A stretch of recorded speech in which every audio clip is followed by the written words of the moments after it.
अस्सलाम वालेकुम बच्चों, क्या हाल चाल हैं। उम्मीद है ठीक ठाक बढ़िया खैरियत से होंगे। आज के इस वन शॉट लेक्चर के अंदर हम एग्जाम ओरिएंटेड तरीके से इस चैप्टर को पढ़ेंगे। चाहे आपके एग्जाम के अंदर 10 महीने हो या 10 दिन हो, ये जो पूरा वन शॉट लेक्चर है इसके अंदर सारी टिप्स एंड ट्रिक्स एंड हमने ऐसा प्लान बनाया है कि आपके भी 90% से अबव मार्क्स आने वाले हैं, जैसे हमारे प्रीवियस 287 प्लस बच्चों के आए। हमने आपके लिए सारी चीजें बिल्कुल फ्री की हुई हैं। अगर आप इस वीडियो की कमेंट सेक्शन में जाएं और यहां पर हमने हमारे टॉपर बच्चे 300 बच्चे जिनके 90% से अबव मार्क्स आए 9-10 क्लास में, उसके नोट्स हमने आपके लिए रखे हुए हैं। ये पहली लिंक है। दूसरी लिंक कि आपको पूरी बुक के चैप्टर्स के लेक्चर्स चाहिए, सारे कॉन्सेप्ट्स के चाहिए, तो दूसरी लिंक पर क्लिक करेंगे तो आपको सारे लेक्चर्स मिलेंगे। देन आपको हमारे व्हाट्सएप चैनल जहां पर सारी न्यू गेस्ट पेपर अपडेट सारी मिल रही होंगी, तो इससे आप जरूर ज्वाइन कीजिएगा। सही है, एक नंबर चीज यहां पर ही हुई। दूसरी चीज ये हुई कि देखें जी, हमारे इतने बच्चे टॉप कर रहे हैं भाई, कुछ तो बात है ना। वो बात कैसे, हम सारी रिसोर्सेज आपको दे रहे हैं यूट्यूब पर, तो इसलिए सबसे पहली बात तो हमारे यूट्यूब चैनल को कर लें आप सब्सक्राइब, कि कोई भी नया लेक्चर जो है ना वो आप इसे मिस ना करें। ऑल पे क्लिक कर लें, वीडियो को लाइक करें, देखें जी कितनी मेहनत लगती है, हम आपके लिए कितना काम करें, थोड़ा सा हमारी टीम के लिए आप अप्रिशिएट कर लें। इसके बाद जैसे हम हमारे बच्चे कुछ स्पेशलाइज तरीके से 95% 97 हमारे जो टॉप लाते हैं, उनके लिए हमने प्रॉपर स्टडी प्लान बनाया हुआ है कि जी हमारी लाइव क्लासेस बेच होती हैं जिसके अंदर हमारे बेहतरीन टीचर्स पढ़ाते हैं और वो लाइव क्लास में आके हर बच्चे के प्रॉब्लम्स कॉन्सेप्चुअली पढ़ा रहे होते हैं।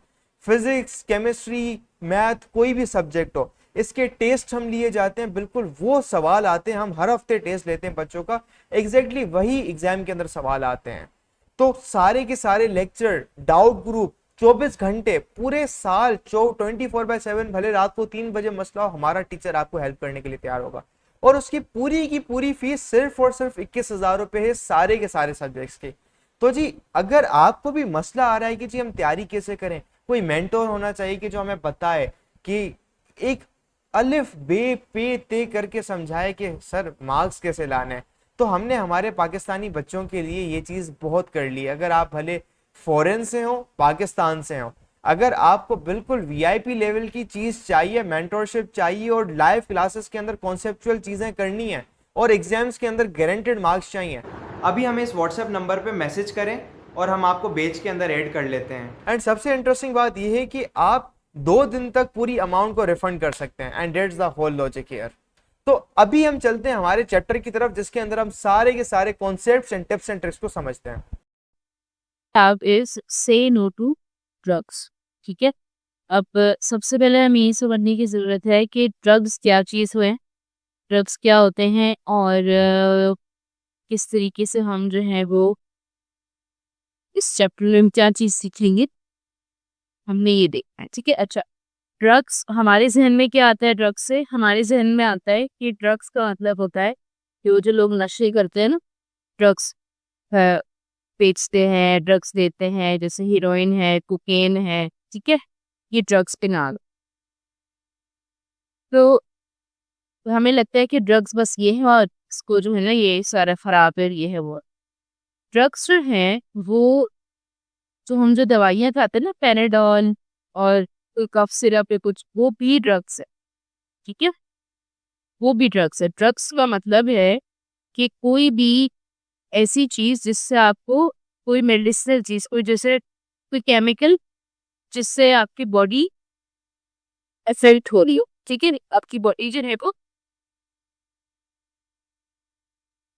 से इफेक्ट हो रही हो या आपकी बॉडी में कोई चेंजेस आ रही है। ठीक है, आपको अच्छे चेंजेस भी हो सकते हैं, बुरे चेंजेस भी हो सकते हैं। तो वो ड्रग्स जिनसे बुरे चेंजेस आते हैं उनको बेसिकली हमने नो कहना है या उनसे हम लोगों ने बचना हो। ठीक है, अब जरा इस चैप्टर को थोड़ा सा हम रीड करते हैं तो हमें समझना है कि ये कौन से ड्रग्स की बात है जिनसे हमें नो करना है। अभी देखो ये नजर आ रहा है पीछे हाथ, वो आप लोगों ने सीआईडी, अगर किसी ने देखा है, सीआईडी में देखा होगा या किसी मूवी में देखा होगा कि इस तरह के छोटे छोटे पैकेट्स, व्हाइट कलर के पैकेट्स में व्हाइट कलर का पाउडर होता है, जो लोग जो है ना ड्रग्स बेचते हैं एक दूसरे को देते हैं। कभी वो अगर ड्रग्स की स्मगलिंग होते हुए किसी ने किसी को पकड़ लिया तो पूरे पैकेट में व्हाइट व्हाइट पाउडर होता है। तो वो बेसिकली ड्रग्स होते हैं, ठीक है। तो वो इलीगल होते हैं, कभी लोग उसको स्मगल कर रहे होते हैं या गलत तरीकों से बेच रहे होते हैं। अब वो क्यों इलीगल है, क्या वजह है, उसको हम देखते हैं। तीन जो है वो है drug education, in school, diffuser skills and prevention of drugs.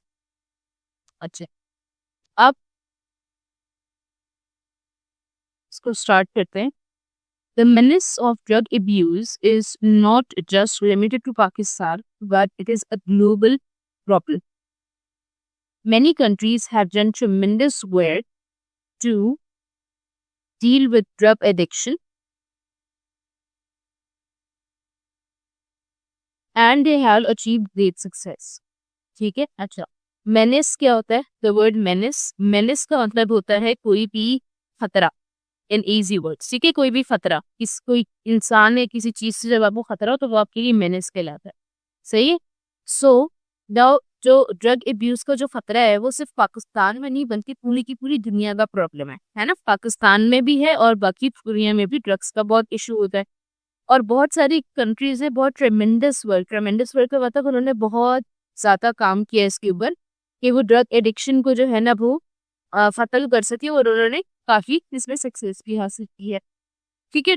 Now every year on June 26, हर साल 26 जून की 26 तारीख को the United nation international day against drug abuse and illicit trafficking is celebrated. अब यूनाइटेड नेशन जो यूएन होता है उसमें उन्होंने एक दिन जो है वो इसके लिए वो किया है, कन्फाइन किया, 26 जून है जो कि, तो वो ड्रग अब्यूज सिर्फ प्रिवेंशन का डे होता है, यानी एक डे होता है, सेलिब्रेट किया जाता है कि उसमें ड्रग अवेयरनेस दी जाए कि ड्रग अब्यूज जो है वो कितना खतरनाक है और नहीं करना चाहिए। ड्रग अब्यूज के अक्सर में ये होता है, अब्यूज का मतलब होता है किसी को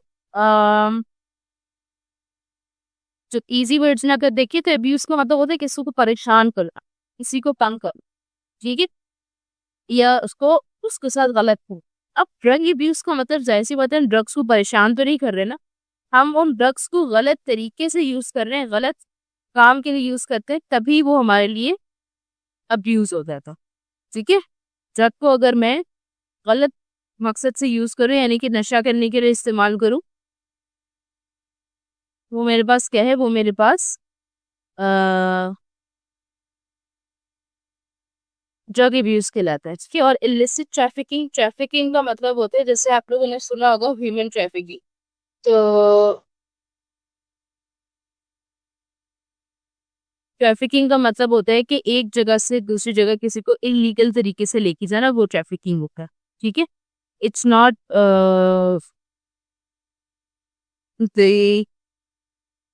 ट्रैफिक, जो गाड़ियां से ट्रैफिक होते हैं वो चीज नहीं होती, ठीक है। It's trafficking, it's for trafficking, एक जगह से दूसरी जगह किसी चीज को इलीगल ट्रांसपोर्ट करना, वो ट्रैफिकिंग होती है, ठीक है। और इलिसिट का मतलब भी इलीगल या खराब होता है। तो वो दिन मनाया जाता है जिसमें ड्रग अब्यूज और इलिसिट ट्रैफिकिंग के बारे में बताया जाता है, ठीक है, अगेंस्ट है, यानी कि इनकी अवेयरनेस दिए जाते हैं। The purpose of this is to raise awareness among people about the harmful effect of drugs on this society. So the first step is definitely making youngsters aware of the problem. अच्छा, तो वो क्या करते हैं कि ये session, जैसे मैंने अभी बताया कि ये दिन किस लिए मनाया जाता है, ये दिन इसलिए मनाया जाता है ताकि अवेयरनेस दी जाए कि ड्रग्स अब्यूज और ड्रग्स जो है वो उसका क्या इफेक्ट होता है हमारी बॉडी के ऊपर, हमारे सोसाइटी के ऊपर, ठीक है। तो इसके लिए सबसे पहले क्या चीज होती है, सबसे पहले आपको अवेयरनेस देनी होती है। अवेयरनेस का मतलब क्या होता है, अवेयरनेस का मतलब किसी को किसी चीज के बारे में बताना, आगाह करना। अब पर्स करो किसी को ड्रग्स का पता ही नहीं कि ड्रग्स में क्या मसला है, क्या वजह हो सकता है, आप लोगों में से बहुत सारे लोगों को पहली दफा पता चले कि ड्रग्स क्या होते हैं। तो अगर ड्रग्स का आपको पता ही नहीं होगा तो आप उससे कैसे बचोगे, उसके नुकसानात का आपको नहीं पता होगा तो आप उससे कैसे बचोगे, राइट। तो यानी कि आपको नुकसानात का पता होना चाहिए बिफोर यू नो कि भाई बिफोर यू नो कि आपने ड्रग्स से किस तरह से अपने आप को बचाना, सही। अच्छा, उसके बाद इनिशियली ड्रग एडिक्शन आइपर बिगिंस इन फन, कहते हैं कि ड्रग एडिक्शन जो है वो अच्छा, फिर थोड़ा सा मुझे लग रहा है कि आप लोगों को थोड़ा सा मुश्किल लगनी बात है, मैं एक दफा इसी वे में बता देती हूँ ड्रग्स है क्या।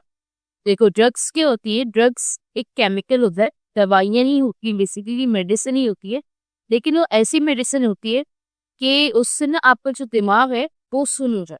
सुन इन द सेंस कि जो लोग होते हैं, कभी आप लोगों ने देखा होगा जो नशेई होते हैं, वो ऐसा लगता है कि वो जैसे नींद में हैं और उनको कुछ समझ में नहीं आता और इधर-उधर गिर फिर रहे होते हैं। तो वो क्यों, और वो हालत अगर हम अपनी देखें तो हमारी ऐसी हालत कब होती है?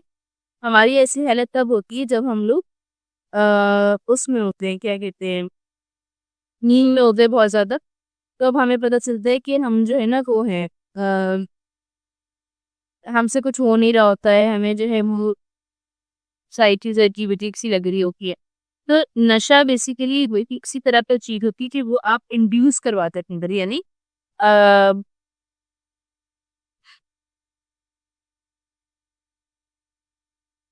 क्या कहते हैं उसको,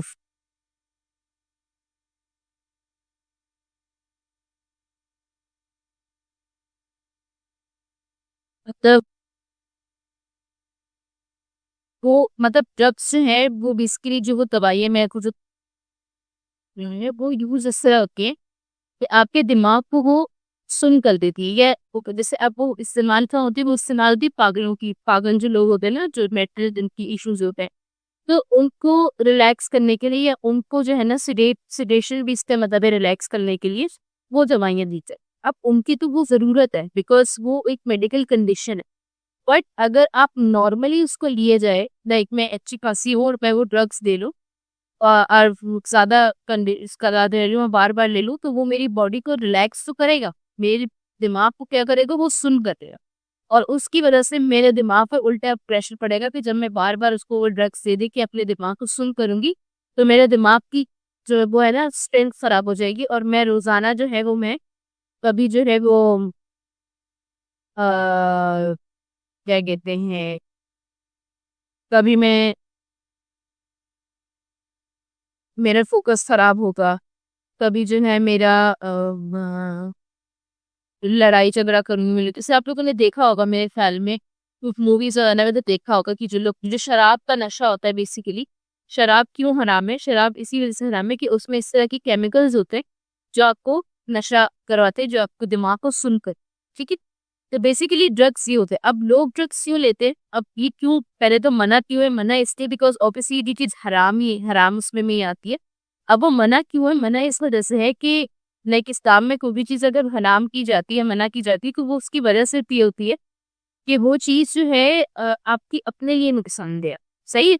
अब नशा करना is a very, very bad habit, like आपकी ज़िंदगी, इससे पूरी ज़िंदगी इफ़ेक्ट होती है। आप ना कोई काम कर सकते हैं, आप ना किसी के साथ रह सकते हैं, आपका जिस्म आहिस्ता-आहिस्ता मरने लगता है, आपको लगता है, आपको नहीं पता चलता लेकिन ये होता है। बहुत सीरियस चीज़ है, बहुत सीरियस चीज़ है, हमें लगता नहीं बट इट्स वेरी सीरियस। तो उससे बचने के लिए हमें बताया जाता है कि ड्रग्स क्यों मना करते हैं, क्यों वो करते हैं। अब इस तरह की जो ड्रग्स जो डॉक्टर्स देते भी हैं, वो सिर्फ़ उन स्पेसिफिक पेशेंट को दी जाती है जो जिनकी मेंटल इलनेस है। जो तो ये कह लो कि वो पागल होते हैं, वो बिल्कुल वो अपने आप को माजन उन अपने आप को मारने का भी खतरा होता है कि वो अपने ऊपर ही छुरी चलाते हैं, उनको पता ही नहीं चलता। ना? तो उनके लिए जो है ना ऐसी ड्रग्स होती है कि उनको फ़ौरन ही देके उसको सुला दिया जाए। जब तक उनको ना दी जाए वो रिलैक्स नहीं होता उनका दिमाग। ये बेसिकली क्या करते हैं कि ब्रेन की एक्टिविटी को बंद कर देता है। जो ब्रेन काम कर रहा है ना, ब्रेन को बिल्कुल सुला देता है। तो ये बेसिकली ड्रग्स से फॉर्म है। तो वो डॉक्टर्स भी जब वो ड्रग्स देते हैं तो वो सिर्फ डॉक्टर प्रिस्क्राइब कर सकते हैं, वो आम बंदा नहीं। आप कोई भी आप फार्मेसी ज जाके आप कहें कि भई मुझे जो है ना ये ड्रग दे दो, तो आपको कभी भी नहीं देगा, ठीक है? जब तक डॉक्टर की प्रिस्क्रिप्शन नहीं होगी वो आपको कभी भी वो ड्रग नहीं देगा बिकॉज़ इट्स इल्लीगल। वो है ही नहीं, मतलब आप नहीं ले सकते। इस वजह से जो लोग बगैर डॉक्टर की उसकी वो लोग जो ड्रग्स बेच रहे होते हैं और इधर से उधर लेके जा रहे होते हैं, तो वो बेसिकली क्या होता है, वो छुपके काम होता है, ज़ाहिर-सी बात है सबके सामने तो नहीं होता। तो वो जो चीज़ होती है वो इसीलिए इसको इल्लीगल कहा जाता है, ठीक है? सिर्फ डॉक्टर्स को अलाउ है कि वो प्रिस्क्राइब करें और ये चीज़ अलाउ किसी को भी नहीं है। तो ये बेसिकली ड्रग्स की सारी कहानी है। और ड्रग एडिक्शन का मतलब क्या होता है? एडिक्शन का मतलब किसी चीज़ से आपका बहुत ज़्यादा जो है ना उस पे आप डिपेंड हो जाओ कि बस ये तो मुझे चाहिए ही चाहिए। मतलब लोग ऐसे पागल है जैसे ड्रग्स वाले कि अगर उनको दिन में 1 पैकेट ड्रग का ना मिले तो वो पागल हो जाएँगे। वो यकीन करो मतलब आपने जैसे एक दफा ड्रग्स दी आपको, पहले तो मजा आया यार, ये तो बड़ा मजे का है, बड़ा सुकून मिल रहा है, ये और वो हो रहा है। फिर आपने दोबारा लिया, फिर दोबारा लिया, फिर दोबारा लिया, फिर आप इतनी दफा इसको लेते हैं कि वो बार बार ले, बॉडी को तो आदत हो गई है इस चीज की। अब जब आप उसको मिस कर देंगे तो फिर आप जैसे क्या कहते हैं, जैसे लोग जब डाइट करते हैं तो उनको शुगर निकालनी पड़ती है, पे डाइट, राइट, उनको जो है मीठी चीजें खत्म करनी पड़ती है। अब एक बंदा जो बहुत मीठे का शौकीन है, उसको जब एक दिन कहा जाए कि आपने मीठा नहीं खाना, तो उसको बहुत बुरी कैफियत गुजरती है ना। तो सिमिलरली ड्रग्स वाले भी, क्योंकि आपकी बॉडी उससे आदी हो चुकी है, तो वो इतना होता है कि इवन इतना खतरनाक होता है, फिर वो फिर इतनी उसकी बॉडी डिपेंडेंट हो जाती है उस ड्रग्स पे कि अगर वो ड्रग्स उसको ना दी जाए तो वो उसकी जान जा सकती है, ठीक है। तो ये इतना बड़ा प्रॉब्लम होता है। तो एडिक्शन इस चीज को कहते हैं कि आपको किसी चीज की इतनी गंदी लत लग जाए, लत कहते हैं ना, लत लग गई, वो एडिक्शन हो कि उसके बगैर फिर आपका गुजारा नहीं हो सकता। तो ये होती है ड्रग एडिक्शन। सो कह रहे हैं कि इनिशियली यानी कि शुरू में जो ड्रग एडिक्शन है वो या तो फनी में होती है कि भाई मजे मजे में कर ली, क्या ट्राई करते कैसा है, फॉर मोमेंट्री प्लेजर के, एक वक्त के प्लेजर के लिए कि भाई चलो कोई बात नहीं, हम पार्टी में आए हैं, थोड़ा सा कर लेते हैं, कुछ नहीं होता, एक दूसरे से कुछ नहीं होता। और just to get accepted in a particular social circle, या फिर एक पर्टिकुलर सोशल सर्कल में एक्सेप्ट होना, ये बड़ी खतरनाक बात है। सोशल सर्कल कहते हैं कि एक सर्कल मतलब ग्रुप ऑफ फ्रेंड्स, यानी एक ग्रुप ऑफ पीपल, एक सोशल, यानी कि सोशल कहते हैं कि जब आप जैसे मिलते हो, दोस्ती करते हो, ये हो। तो सोशल सर्कल में एक्सेप्ट होना, यानी कि फर्ज करो, एग्जाम्पल में दे रही हूँ कि आप एक स्कूल में हो और बहुत कोई हाई फाई स्कूल में आपका एडमिशन हुआ है, ठीक है। अब वो स्कूल में सारे जाते हैं बर्गर बच्चे, और सारे जो है वो अमीर अमीर घर से बच्चे जाते हैं। अब यूजुअली ये कॉन्सेप्ट होता है कि जो अमीर बच्चे होते हैं ना, वो ज्यादा बिगड़ू की तरह बिगड़े हुए बच्चे, अमीर बाप की बिगड़ी हुई औलाद। तो वो क्या होता है कि वो जो बिगड़े हुए बच्चे होते हैं, वो उनका जो है ना एक अलग एक वो चल रहा होता है, बदमाशी चल रही होती है, सिगरेट पी रहे होते हैं, नशे कर रहे होते हैं, ये वो। तो अगर कोई चाहता है कि उनसे दोस्ती करे, उनको भी इन सारी चीजों में करना होता है। मतलब वो कुछ लड़के होते हैं ना, कुछ कहते हैं यार हमें भी ये कितने कूल है यार, हमें भी इनकी तरह बनना है, सब लोग उनसे बड़ा डरते हैं, ये वो, मुझे भी इनकी ग्रुप में जाना है। तो उस ग्रुप में जाने के लिए फिर आप भी उनकी तरह, जैसी बात है, बिल्कुल नेक शरीफ और ऐसा ही उनके नशे वाले की बच्चों के ग्रुप में खड़े होकर आप बोलो कि यार नमाज पढ़ने जाना है, वो कहेंगे बेटा तुम निकल, आप जाए यहाँ से बाहर, आप हमारे उसकी नहीं, है ना। तो आपने फिर उनकी तरह बनना होता है कि भाई मैं भी उनकी तरह बनूं, ताकि वो मुझे अपने ग्रुप में ले ले, मैं उनकी तरह, मैं उनकी ग्रुप का हिस्सा बन जाऊं, लोग मुझसे भी डरे। जी। तो इस चीज के लिए भी फिर आप जो है ना नशे वशे स्टार्ट कर देगी, यार चलो मैं ट्राई करेगा, सिगरेट पीना शुरू करता हूँ, ये लोग मुझे फिर अपनी ग्रुप में ले ली। But it surely ends up, लेकिन ये सब किस चीज में एंड अप करते हैं, किस चीज में आप वो करते हैं, एंड रिजल्ट इसको क्या होता है कि इस ends up devastating this individuals as well as his family, कि वो इंडिविजुअल यानी ये कि इंसान को डिवास्टेट को मतलब तबाह और बर्बाद से तो तबाह बर्बाद कर देती है, और उसकी उसको भी तबाह बर्बाद करती है, उसकी फैमिली को भी तबाह बर्बाद करती है, ठीक है। Experts believe that Pakistan's road to become a drug-free society can be achieved through creating awareness. Experts से कहते हैं कि अगर हमें पाकिस्तान को ड्रग फ्री सोसाइटी बनाना है तो हम क्या करें, हम इसको सिर्फ एज अ चैप्टर ना लें, इस पे चीजें समझे भी, ठीक है। इट्स वेरी इंपॉर्टेंट करूँ लाइफ टर्म्स में। तो वो क्या कहते हैं कि पाकिस्तान का गोल जो है ड्रग फ्री सोसाइटी बनने का, कि मैंने इसमें ड्रग बिल्कुल खत्म हो जाए, तो वो कैसे अचीव हो सकता है कि हम सबसे पहले तो अवेयरनेस करें at the grass root level against deadly addiction, कि सबसे पहले तो हम ये जो डेडली एडिक्शन है, एडिक्शन को मतलब क्या होता है, मैंने अभी बताया कि लत, डेडली मतलब कि खतरनाक जानलेवा लत जो है। तो इससे पहले हमें इसकी ग्रास रूट लेवल नीचे बिल्कुल शुरू शुरू से बताना है कि भाई ये क्या चीज है, ठीक है। उसके बाद it is possible to achieve a goal when people get the ability to understand the repercussions of addiction to save the future of coming generation.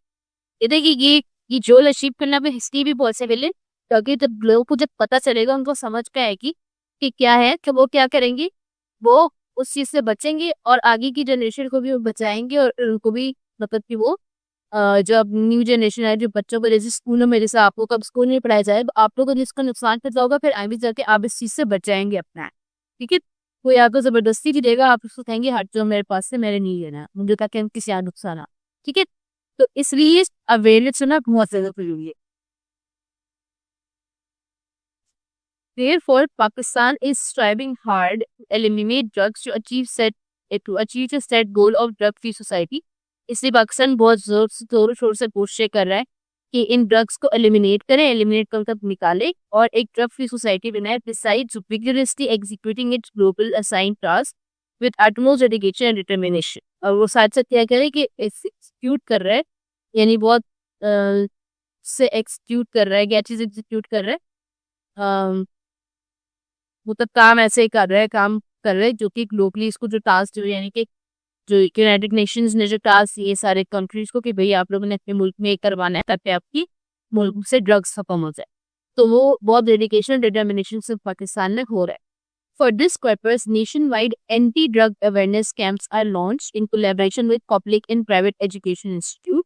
ये सबसे पहले क्या हो रही है कि एंटी ड्रग अवेयरनेस कैंप्स लग रहे हैं, ठीक है, यानी कि स्कूलों में या कॉलेजों में जो है ना वो कैंप्स लग रहे हैं जिसमें आपको बताया जाता है कि भाई एंटी ड्रग अवेयरनेस के बारे में बताया जाता है, अब नुकसानात है और किस तरह आपने इससे बचना है सारा, ठीक है.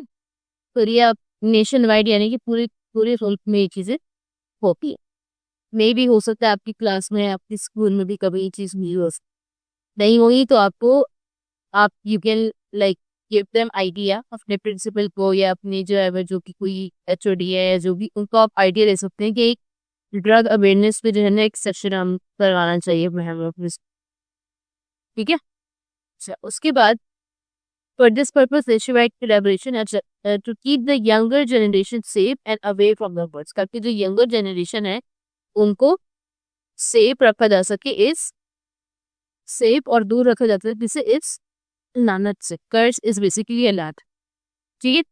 Protecting youth from this menace is inevitable for prosperous future of Pakistan. Youth को इस menace से बचाना, यानी ये जो menace का होता है, मैंने क्या बताया था, वो खतरा, इस खतरे से बचाने के लिए आपको क्या करना है, आपको जो है वो लाजमी है कि आपने ड्रग्स का खतरा खत्म करना है ताकि पाकिस्तान का फ्यूचर अच्छा हो. प्लीज सोचो पाकिस्तान में सब नशे वाले लोग आ जाए, सब नशे कर रहे इधर सब पाकिस्तान तो कुछ बने रहे, है ना. So these campaigns are aimed at creating awareness among students and citizens about lethality of the drugs. Lethality यानी कि कितनी लीथल है. लीथल का होता है कोई चीज जिससे जान जा सके. तो lethality of the drugs and nature for its prevention, कि ड्रग्स की क्या नुकसानात है और उससे कैसे बचा जाए ये बताना. The youth is Pakistan's greatest asset. Youth जो है यानी जो नौजवान नस्ल है वो पाकिस्तान का सबसे बड़ा असासा है, which constitutes 60 कि वो पूरी पॉपुलेशन में से 66% जो है यानी 100% में से 66% सिर्फ यूथ है, यानी जवान नस्ल. Therefore, we have to protect our youth from the hands of drug addiction. तो हमें अपनी यूथ को ड्रग एडिक्शन से बचा के रखना है. Anti-narcotic force is playing a leading role in mass awareness. अच्छा, नार्कोटिक्स क्या होता है, ये सारे ड्रग्स होते हैं, इनको नार्कोटिक कहते हैं. तो एंटी नार्कोटिक एक फोर्स यानी एक इदारा होता है जो कि इन ड्रग्स के खिलाफ काम करता है, ठीक है.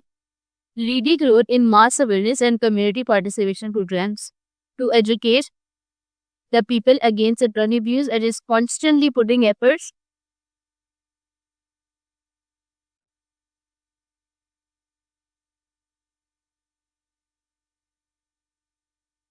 community participation program to educate the people against drug abuse and is constantly putting efforts at national and international level. Pakistan has recently launched the next phase of the country program in collaboration with the World Anti-Doping Agency, which includes separate barracks and prisons for drug addicts and a national database of drug offenders as well as anti-drug drugs.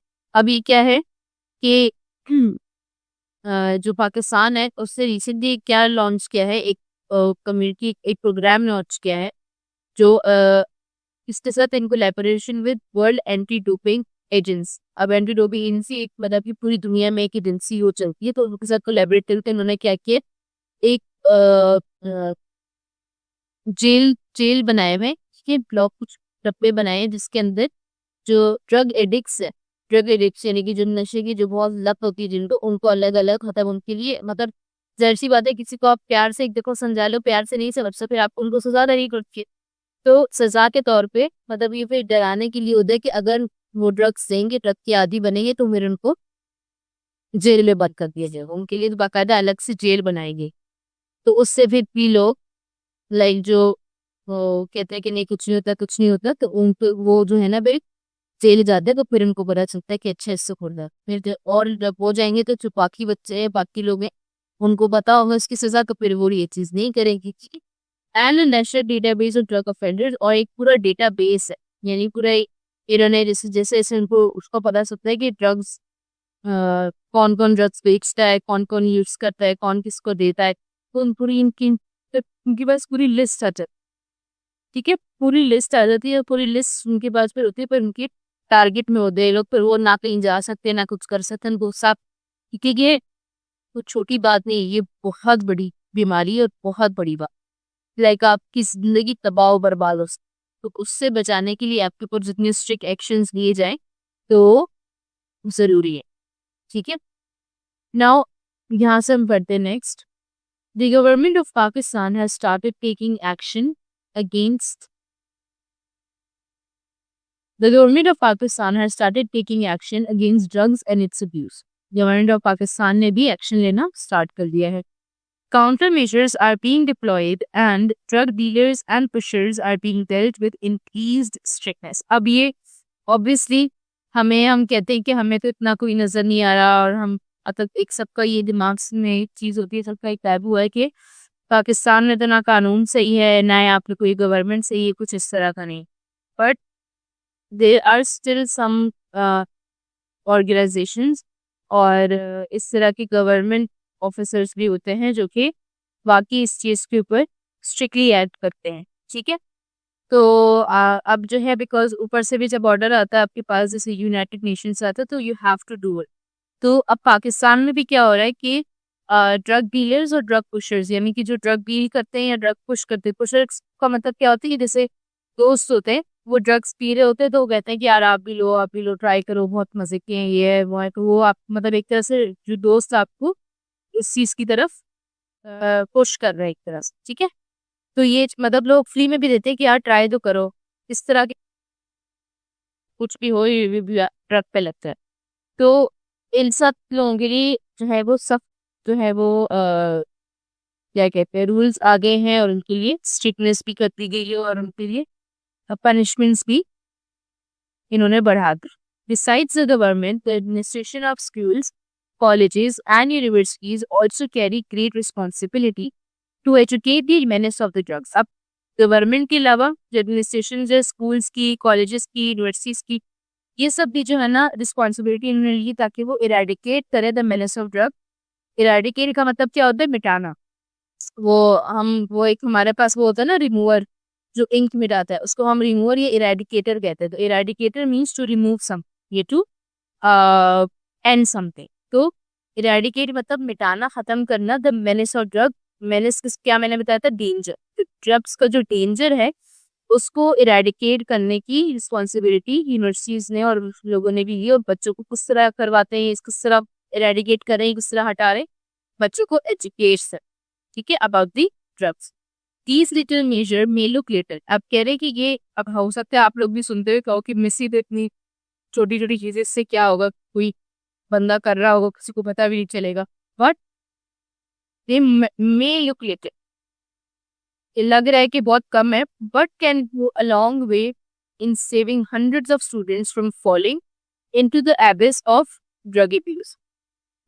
तो क्या कह रहे हैं कि ये हमें छोटी छोटी वो लग रही कोशिशें, बट ये छोटी कोशिशें इतनी ज्यादा इम्पैक्टफुल है कि ये बड़े से बड़े जो है वो आपकी लाइक हंड्रेड्स ऑफ सौ से हजार के बच्चों को ये बचा रही। चलो अगर एक आध बच्चा इसमें डल रहा है तो 100 बच्चा इसमें से बच रहा है इस कंडीशन में जाने से। ठीक है, तो यानी कि इट्स ऑलवेज बेनिफिशियल। इसका कोई वो नहीं है कि नहीं भाई इसका कोई फायदा नहीं है, इसको छोड़ो, क्या करने की जरूरत है। ठीक है, हालांकि इससे ना यूनिवर्सिटी वालों को ना गवर्नमेंट को पैसे मिल रहे हैं, कुछ भी नहीं मिल रहा, but it's a basic need, it's a very very important thing. No one is immune to addiction, कोई भी एडिक्शन से इम्यून नहीं है। इम्यून का मतलब होता है बचना, किसी चीज का बचना, मतलब आपकी, जैसे हम कहते हैं ना इम्यून सिस्टम बहुत स्ट्रांग है, तो यानी कि वो कोई खराबी आती है तो उससे आपकी बॉडी को लड़ने की ताकत होती है। इसी तरह हमारे अंदर भी अगर कोई बुरी आदत है तो उससे बचने की एक ताकत होगी, तो वो सब लोग उससे इम्यून नहीं होते। लाइक जरूरी नहीं है मतलब कोई भी इम्यून नहीं होता एडिक्शन से। हर एक को किसी ना किसी चीज की एडिक्शन होती है, चाहे वो ड्रग्स की हो, चाहे वो फोन की हो, चाहे वो चाय की हो, चाहे वो स्वीट्स की हो, ठीक है, किसी चीज की भी, किसी को सिगरेट की हो, किसी चीज की भी एडिक्शन इंसान को हो सकती है। तो वो चीज नहीं होती अच्छी। It does not pick any pick and choose, people ये किसी को पिक के चूज नहीं करती। And people does don't set out to become addicts, और लोग जो है वो एडिक्ट्स बनने के लिए निकलते नहीं कि चलो एडिक्ट बनते हैं। देखिए ऐसी चीज है कि आपको पता भी नहीं चलता और आप उस चीज में एंटर होते हो। तो जो जहां से आपको अपने आप को रोकना है ना, वो ये है कि ड्रग्स, आपने उसके करीब ही नहीं जाना। बस ड्रग्स के आप करीब नहीं जाएंगे ना, तो बस बाकी सारी चीज आगे वाले स्टेप पे तो आप पहुंच ही नहीं पाएंगे फिर, right. We see time and again that even the rich and famous have their fair share of addiction। मतलब हम देखते हैं कि भले जिनके पास बहुत पैसा है, जैसे लोग कहते हैं ना कि यार बहुत दुखी हैं हम और बहुत मसले इसलिए मैं आप इसलिए हम ड्रग्स करते हैं मसलों से बचने के लिए ये वो। तो अगर हम बहुत अमीर लोगों को भी देखें, उनके पास तो पैसा है, उनके पास तो बहुत सारी आसाइशें हैं, बट स्टिल वो भी एडिक्ट्स होते हैं, ठीक है। तो यानी ये ऐसा नहीं कि सिर्फ गरीब लोग ऐसे होते हैं या अमीर लोग होते हैं या कुछ भी, लाइक कोई भी हो सकता है। जरूरी नहीं है कि एक बच्चा, आप समझो कि वो बहुत अच्छा बच्चा है, बहुत अच्छा बच्चा है और बहुत नेक बच्चा है, आगे जाके वो किसी बिगड़े हुए बच्चे से मिल गया और उसने उसको एक दफा ट्राई करवा दिया, अब उससे अब वो लती नहीं छूट रही, राइट। तो यानी इट डजंट मीन कि अगर कोई बुरा है तो वो ही सिर्फ कर सकता है। लाइक आपको भी नहीं पता कि आगे जाके, अल्लाह ना करे, लेकिन आगे जाके आप लोग इस चीज में पड़ो, तो उससे बचने के लिए अभी से जरूरी है कि आपको ये पता हो कि ड्रग अब्यूज है क्या, आप ताकि उस चीज में जाओ ही ना, ठीक है। अपने आप को तो बचाना है, दूसरे को आप नहीं बचा सकते, खुद को तो बचा सकते एटलीस्ट। तो ये सारी चीजें होती हैं। There are many reason successful people including athletes turn to drugs और अल्कोहल। यानी बहुत सारे सक्सेसफुल आपके पास बहुत सारे रीजन है जिसमें बहुत सक्सेसफुल, यानी बहुत जो लाइक यू कैन, आप कहेंगे कि यार ये तो इतना बड़ा एक्टर था, इसको क्या जरूरत थी, इतना बड़ा फुटबॉलर था, इसको क्या जरूरत थी। तो एथलीट्स भी हैं जो कि ड्रग्स के एडिक्ट हो चुके हैं, drugs and alcohol, and some have lost their battle with their addiction. और ऐसे लोग भी जिन्होंने हार चुके इन सेंस कि मर चुके हैं वो इस ड्रग एडिक्शन की वजह से। Many famous people have died as a result of drug and alcohol addictions, but many more have come out the other side ready for a fresh start. बहुत सारे ऐसे हैं जो इस एडिक्शन से मर गए हैं, बहुत ऐसे हैं जिन्होंने एडिक्शन से फाइट करके अपने आप को वापस एक नई जिंदगी दी। Following are four athletes who have battled substance abuse and gone on to live more healthy lives। चार इस तरह के एथलीट्स के भी उन्होंने एग्जाम्पल की है जिन्होंने जो है वो इसके साथ बैटल यानी कि जंग लड़ी है और इस चीज से बाहर निकल के और अब और ज्यादा हेल्दी लाइफ वो लोग जी रहे हैं। जिसमें पहले नाम मेरे पास आता है जॉश हैमिल्टन। अब जॉश हैमिल्टन कौन है? Josh Hamilton is one of the most well-known baseball player of all time। He got caught up in the drugs and alcohol about 4 years into his major league baseball career। क्या कह रहे हैं कि Hamilton जो है वो एक बहुत वेल नोन बेसबॉल प्लेयर है। उसने क्या किया कि वो ड्रग्स और अल्कोहल में आया, अपने जो उसका जो मेजर लीग बेसबॉल करियर था उसके इसमें आने के 4 साल बाद वो ड्रग का एडिक्ट हो गया। He also admitted to using cocaine, और उसने ये भी एडमिट किया कि मैं कोकेन भी use, cocaine is the most dangerous one. He was banned from playing professional baseball from 2003 to 2005। 3 साल तक जो है वो उसके ऊपर बैन हो गया कि वो प्रोफेशनली बेसबॉल नहीं खेल सकता। And continue to relapse several times, और वो रिलैप्स करता रहा कंट्रोल बहुत ज्यादा। रिलैप्स का मतलब होता है उसकी उस कंडीशन को सही करने की कोशिश करना। तो उससे जब मैंने बताया था कि ड्रग विड्रॉल से भी बहुत ज्यादा आप वो हो जाते हो, क्या कहते हैं, जब आपकी बॉडी चीज को आदत आदि हो जाती है, अब आप तो दोबारा अपनी बॉडी को चीज हटाते हो तो आपकी बॉडी रिएक्शन नहीं, तो उसके लिए आपको रिलैप्स का डांस करते हैं। He share his story of how he struggles to stay sober these days and consider himself lucky to be able to tell people about the importance of working towards sobriety. अच्छा, अब वो कहता है, अब वो ये बता रहा होता है लोगों को कि वो किस तरह लाइक उसने जब से ये छोड़ा है तो कब इतनी प्रॉब्लम होती है इस चीज को सोबर रहने की कोशिश करने में। सोबर कहते हैं जिस जो नशा, एक होता है नशे, एक होता है जो नशे ही नहीं। तो जो नशे नहीं होते या जो नशे में नहीं होते उसको हम सोबर कहते हैं, होश में। सोबर कहते हैं होश में होना। तो अब वो जो है वो ये कह रहा है कि मैं होश में हूँ और मैं लाइक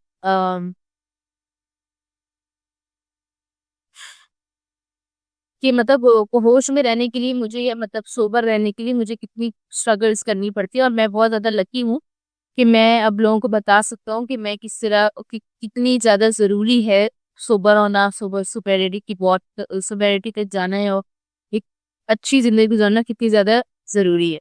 ठीक है, यानी उसको अंदाजा है कि मैंने अपने आप अपनी लाइफ के साथ मैंने क्या किया था। फिर उसके बाद आते हैं आपके पास एक और एथलीट जो है ब्रेट फेवरे।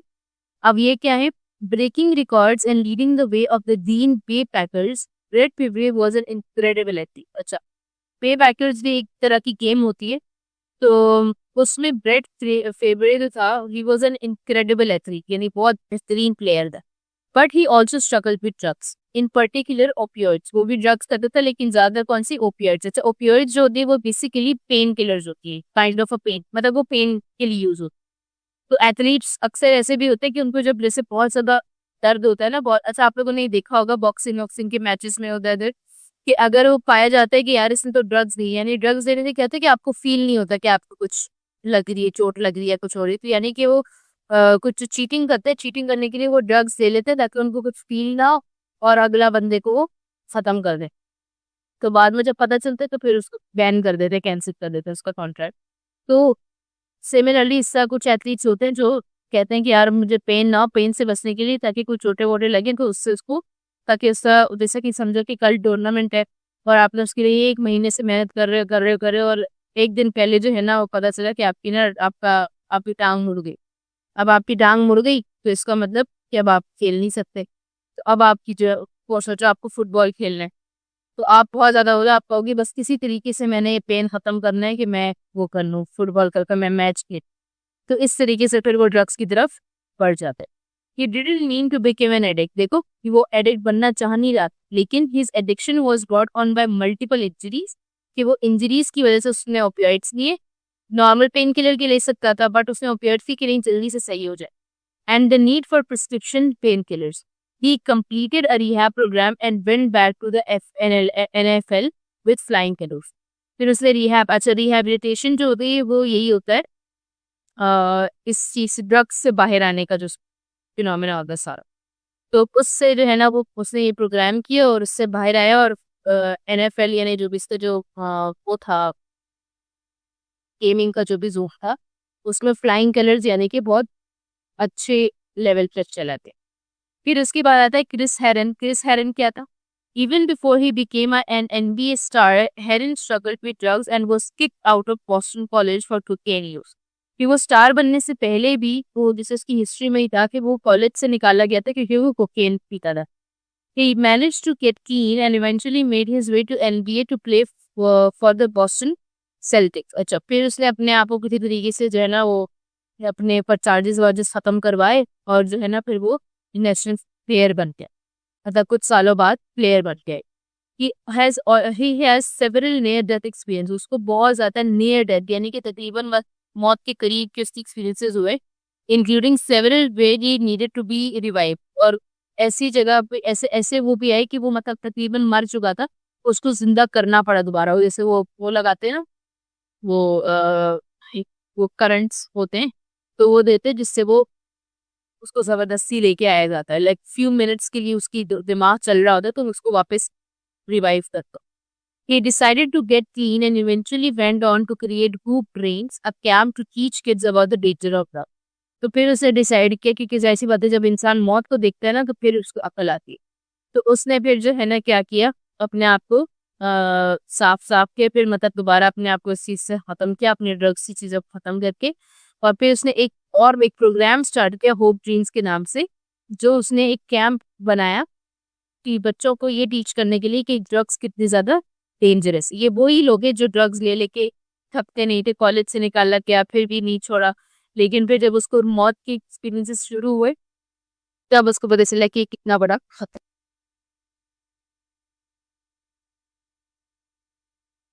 फिर हमारे पास है एंथनी एर्विन। एंथनी एर्विन कौन थे? Anthony Ervin was an Olympic gold medallist swimmer. Gold medallist था, स्विमर था ओलंपिक में। And turn to drugs to manage symptoms of Tourette syndrome. और उसने क्या किया कि ड्रग्स लेना शुरू किए, क्योंकि उसको जो है ना एक सिंड्रोम होती है, टोरेट सिंड्रोम, उसकी जो है वो उसको क्या कहते हैं, सिम्टम्स आने लगे। ठीक है, सिम्टम्स क्या ये होता है कि टोरेट सिंड्रोम बेसिकली ये जो है ना क्या कहते हैं,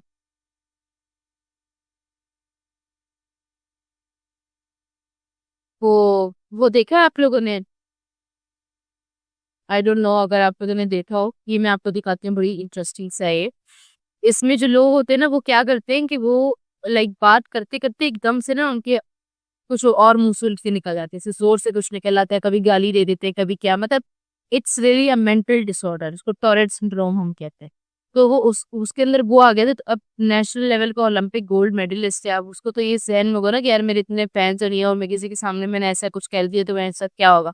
वो ये बहुत ज्यादा शर्म महसूस करते हैं लोग इस सिंड्रोम को। तो उसके लिए उसने ड्रग्स देना शुरू किया। He even drank eventually began drinking on daily basis, और वो डेली बेसिस पे शराब पीने लगा। By the time he got sober, he was ready to get back into swimming and return to Olympic Games in 2012, where he was placed 5th overall.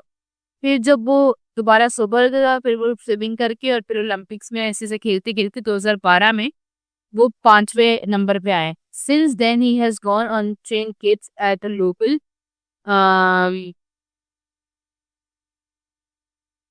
Swimming academy. अच्छा क्या है कि पहले वो था, उसके बाद फिर जब वो ड्रिंकिंग में बैठे थे, फिर जब वो सोबर हुई, यानी जब उसने सारा कुछ छोड़ा और जब वो ठीक हुआ दोबारा, तो फिर वो स्विमिंग में दोबारा किया और ओलंपिक्स में दोबारा किया। 2012 में उसने दोबारा ओलंपिक्स में जंप किया और फिर उसके अंदर वो पूरी दुनिया में 5वें नंबर पे है, टॉप 5।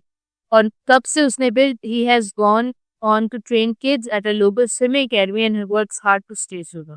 तो फिर क्या करता है कि उसके बाद अब वो लोकल स्विमिंग अकेडमी में बच्चों को ट्रेन करता है स्विमिंग पे और कोशिश करता है कि वो सोबर रहे। No matter who you are, drugs and alcohol में make their way into your life. इससे कोई हो नहीं आता कि कौन है आप, ड्रग्स आपकी जिंदगी में रास्ते से इस तरह बना ले। इफ यू और someone you know is suffering from addiction, अगर कोई लाइक आप या आपको पता है जो सफर कर रहा है एडिक्शन से, there is a hope for a clean and sober life. तो there is still a hope. ऐसा नहीं कह सकते कि अब तो एडिक्शन होगी अब तो ये मरेगा ही मरेगा। जाहिर सी बात है, इतने सारे लोगों को इतनी गंदी वाली एडिक्शन नियर डेथ एक्सपीरियंस अभी हमने देखा कि नियर डेथ एक्सपीरियंस से वो वापस आए जिंदगी में। तो यानी कि चांस है अगर वो होना चाहे। Don't be afraid to ask for help you need. ठीक है, आपको अगर कोई हेल्प चाहिए होती तो उससे आपने घबराना नहीं है, आपने हेल्प लेनी है लाजमी तौर पे और अपने आप को इस लूप से बचाना है।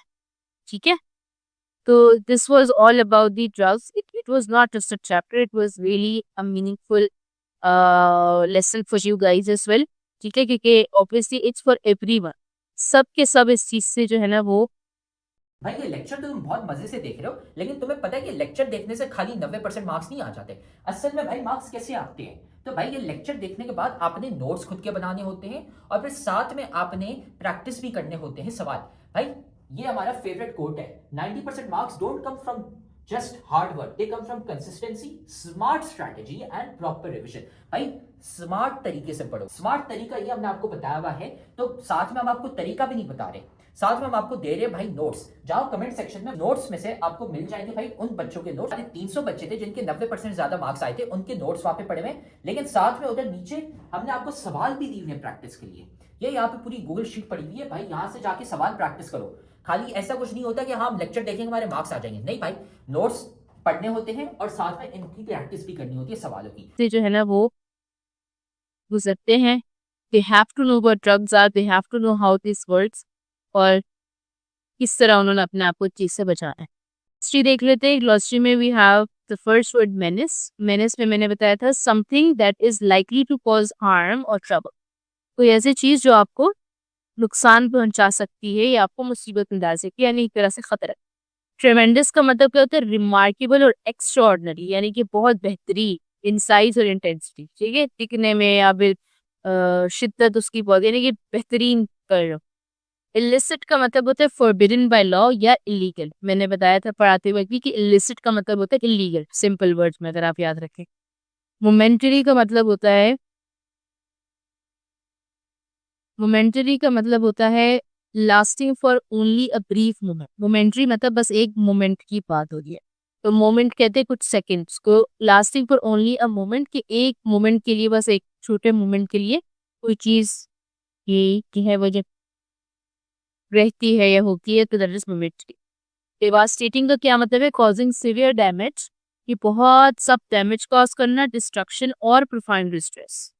एडिक्शन का मतलब क्या होती है? हैबिचुअल और chronic dependence on a behaviour, substance और प्रैक्टिस, ठीक है। हैबिचुअल डिपेंडेंस यानी कि आपको उसकी उसकी हैबिट होगी, उसकी आदत लग गई है। इनएविटेबल का मतलब something that is bound to occur, कोई चीज जो कि होके ही रहेगी, या कोई चीज जिसको आप अवॉइड ना कर सको, मतलब उसमें होना ही है हर हालत। प्रिवेंशन का मतलब the act two of stopping something from happening और अराइजिंग, प्रिवेंशन किसी चीज से रोकना। सब्सटेंस अ ड्रग, ड्रग हो सकता है टिपिकली एन इलीगल वन। इस चैप्टर में जो सब्सटेंस की बात हो रही है वो बेसिकली ड्रग की बात हो रही है, और टिपिकली इलीगल ड्रग की हम बात करें। ओपियोइड्स क्या होते हैं? अ class of drug that includes pen relievers. बताया था ना मैंने आपको कि पेन के लिए रोग लेते, तो ओपियोइड्स बेसिकली पेन रिलीवर्स होते हैं। प्रिस्क्रिप्शन का मतलब a doctor's instruction for the use of a specific drug. Prescription क्या होती है? जो डॉक्टर आपको पर्चा लिख के देता है वो प्रिस्क्रिप्शन कहलाती है, जिसमें लिखता है कि सुबह शाम 1+0+1 और इतने इतने चम्मच लेनी है, ये सारा कुछ बताता है। सोबर का मतलब free from influence of intoxicating substance, यानी उसके ऊपर किसी किस्म का कोई टॉक्सिक सब्सटेंस या कोई नशे वाली चीज का उसके ऊपर कोई इन्फ्लुएंस नहीं है, वो मतलब वो होश में है, ठीक है। We have reading and critical thinking questions. How does the text illustrate the cause and effect relationship between community-based initiatives and the prevention of drug abuse? अच्छा, cause and effect relationship का क्या मतलब होता है? यानी कि वो रिलेशनशिप जिसमें कोई कुछ आपको किसी चीज से कोई असर हो रहा है किसी चीज का, ठीक है, किसी चीज के होने से कुछ ना कुछ असर हो रहा है, तो उसका क्या रिलेशनशिप है between community based initiative and prevention of drug abuse. कि ये जो ड्रग अब्यूज और कम्युनिटी बेस्ड इनिशिएटिव यानी कि ड्रग एजुकेशन देना और ड्रग्स की अब्यूज को प्रिवेंट करना, तो इस सब से जो बचाने के लिए जो भी इकदाम लिए जा रहे हैं उसका क्या रिलेशनशिप है कम्युनिटी से, और वो क्या लाइक क्या असर पैदा कर रही है, ठीक है। तो हमने ये चीज़ देखी थी कि ये जो इनिशिएटिव्स वगैरह होते हैं या ड्रग अब्यूज के लिए, वो किस क्या काम करते हैं बेसिकली, वो नौजवान नस्ल को एजुकेट करते हैं about the drugs, about the harmfulness, about the menace of the drug, किस तरह ये नुकसान पहुंचा सकते हैं और क्या क्या इसके आगे जाके साइड इफेक्ट्स होते हैं, उस चीज़ों से हमें बचाया जाता है ये सब, ठीक है। और क्या होता है कि आपकी जो सोसाइटी होती है वो बेसिकली ये हम करते क्यों है? ताकि हमारी जो सोसाइटी वो ड्रग फ्री सोसाइटी बन जाए, सही है। तो ये इस चीज इन चीजें इन रिजल्ट्स के लिए हम जो है वो स्टेप्स लेते हैं इस तरह।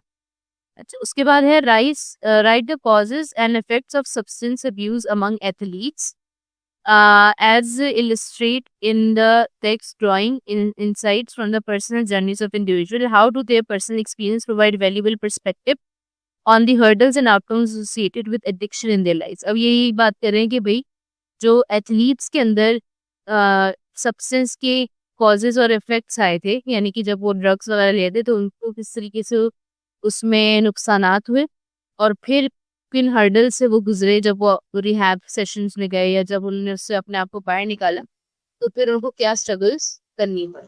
तो हमने एथलीट्स के देखे थे, डिफरेंट एथलीट्स से, कोई थे जो शुरू से ड्रग एडिक्ट थे, कोई थे जो जिन्होंने जो है ना इंजरीज की पेन को छुपाने के लिए उन्होंने इंजरी वो क्या कहते हैं ड्रग्स देना शुरू किए थे, कोई जो है वो नॉर्मल एज अ पार्टी उन्होंने ड्रग करना शुरू किया, तो उनको साइड इफेक्ट्स भी महसूस हुए।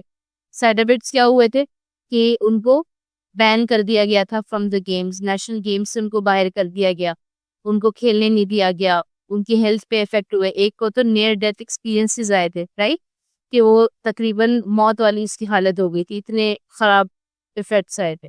उसके बाद जब उन लोगों ने इस चीज़ को छोड़ा, उस चीज़ को किया, तो उससे ज़्यादा वो हेल्दी भी हो गए। और उसको छोड़ने की खैर जो हर्डल्स उन्होंने किए, ये गोल्स उन्होंने, मतलब इस एडिक्शन की वजह से, कि जब भी लोग इस एडिक्शन की वजह से जब भी लोगों ने इस एडिक्शन को छोड़ा, तो उसके साइड इफेक्ट क्या थे कि उनको बहुत ज़्यादा मुश्किल हो रही थी कंट्रोल करने में, बहुत ज़्यादा मुश्किल हुई इस चीज़ को अपने आप के साथ नॉर्मल करने में।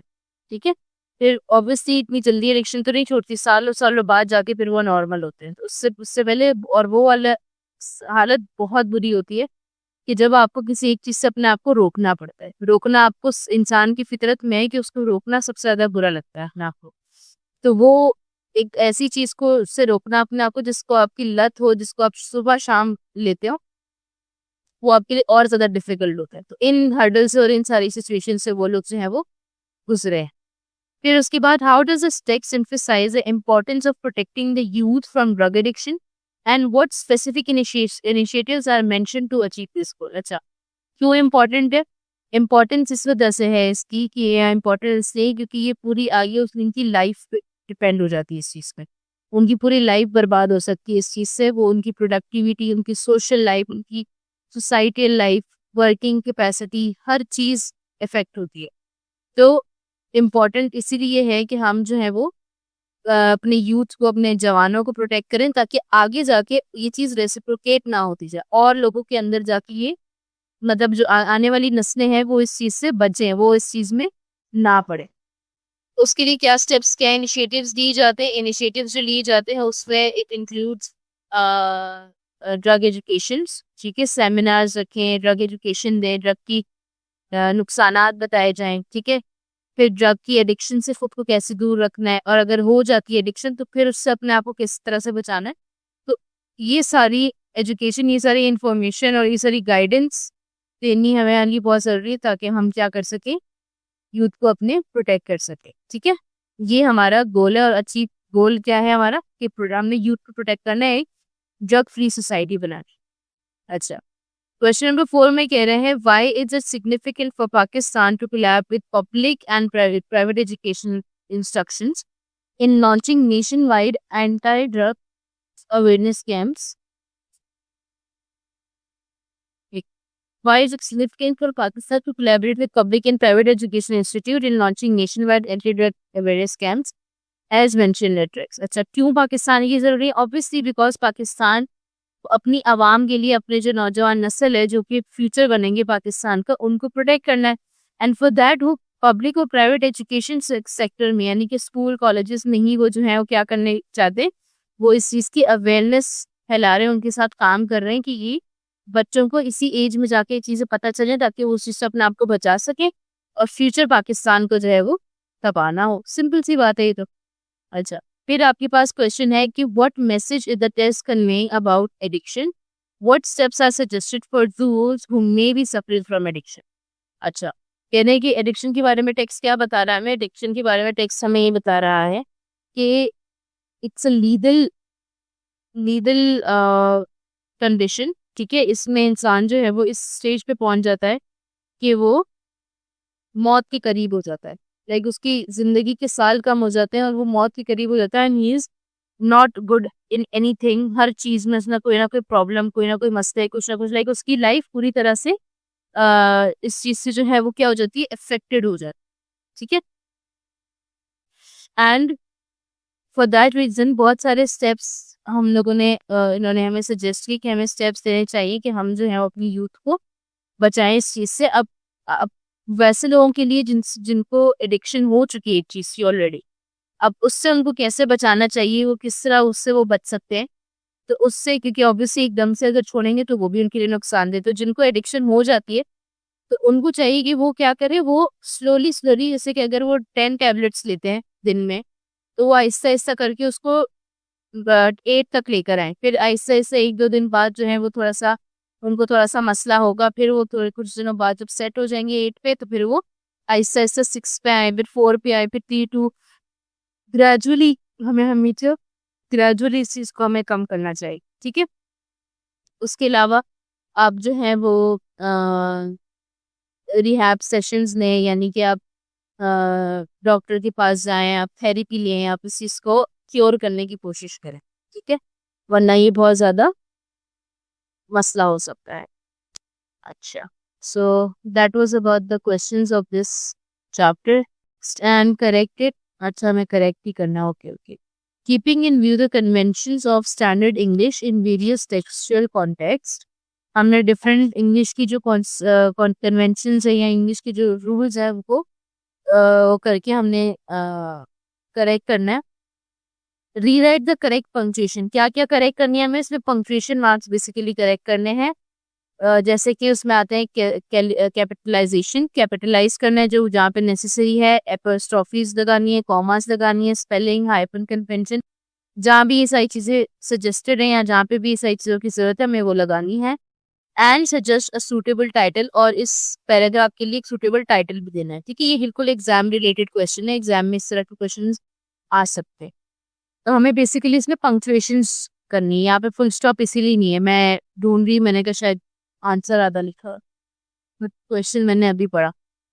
अच्छा, it was the best time, best of times, it was the worst of times, it was the age of wisdom, it was the age of foolishness, it was the epoch of belief, it was the epoch of incredulity, it was the season of light, it was the season of darkness, it was a spring of hope, it was a winter of despair, we had everything before us, we had nothing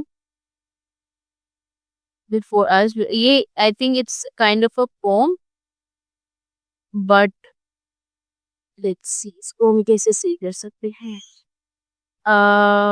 याद कम पढ़ के हमें ऐसा लग रहा है कि it's a poem, it's kind of a poem, तो इसको हम वो करते, पोएम भी हो सकती है और एक बात भी हो सकती है। अब मैं इसको पहले आपको पंक्चुएट करके दिखाती हूँ, फिर हमें थोड़ा सा अंदाजा होगा। अच्छा, it was the best of the times, it was the worst of the times, it was the age of wisdom. अब ये सारी चीजें ऐसे लग रहा है कंटिन्यूटी में, ठीक है, अलग अलग सेंटेंस नहीं कह सकती मैं, ये कंटिन्यूटी में कि सबसे अच्छा टाइम भी था, सबसे बुरा टाइम भी था, सबसे जो है वो अक्लमंदी का दौर भी था और सबसे बेवकूफी का दौर भी था। तो इस सब के बीच में मेरे ख्याल से यहाँ पे हम कॉमास लगा सकते हैं, ठीक है, let's do it.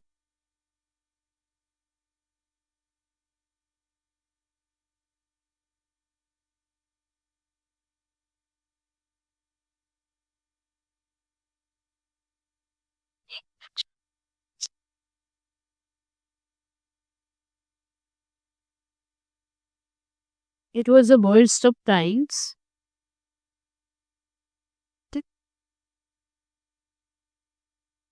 It was the age of wisdom. It was the age of foolishness.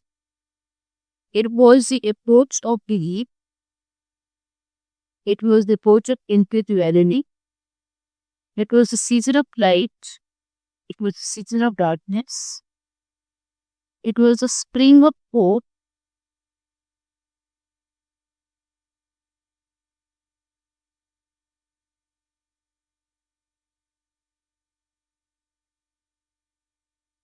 It was a winter of despair. यहाँ तक मेरे पल में कंटिन्यूटी खत्म हो, यहाँ पे आएगा पच, ठीक है। तो जब यहाँ पे वी हैड एवरीथिंग बिफोर, अच्छा अभी यहाँ तक था सही, इट वॉज ये पहले यार कि ऐसा था ऐसा था ऐसा था ऐसा, उसके बाद आ रहा है कि वी हैड, फिर स्टॉप के बाद तो कैपिटल लेटर आएगा, we had everything before us, comma, we had nothing before us, comma, we were all going direct to heaven, comma, we were all going direct the other way, में यहाँ पर आएगा full stop. In short, the period was so far as the present period. In short, the period was so far like the present period that some of its noisiest authorities insisted on its being received for good or for evil in the superlative degree of comparison.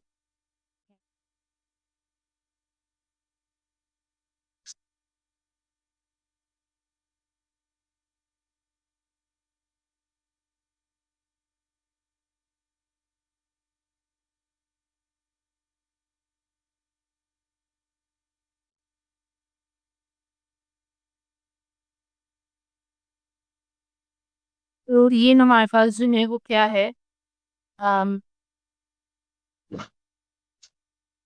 It's a very deep message. मैं इसको थोड़ा सा आप लोगों को करके समझाने की कोशिश करती हूँ, if you guys can understand. तो थोड़ा सा हम इसको समझते हैं कि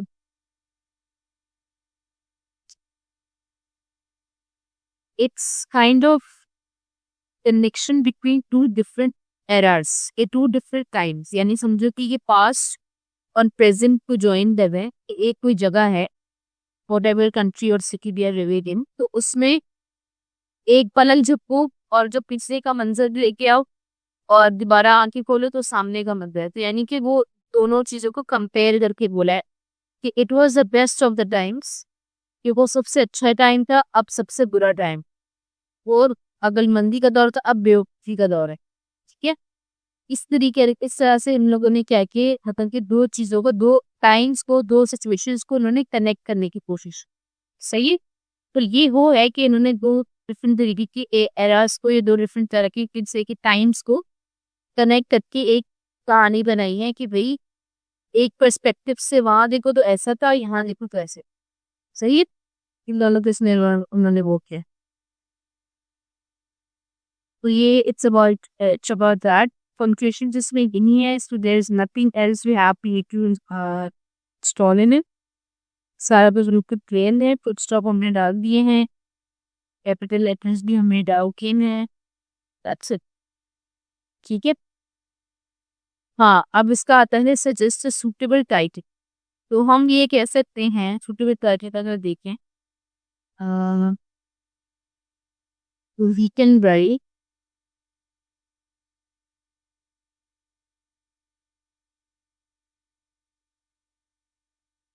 connection of times, connection of errors, ऐसा व्यक्ति कुछ हम लिख सकते हैं, या हम लिख सकते हैं